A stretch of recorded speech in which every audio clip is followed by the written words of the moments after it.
এতদিন লাগে নাই তো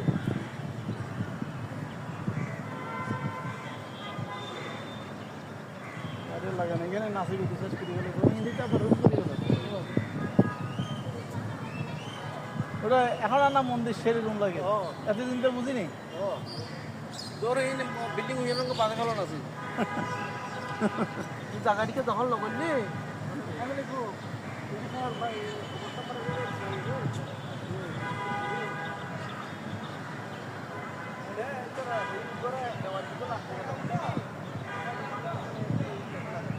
তারপর অডিট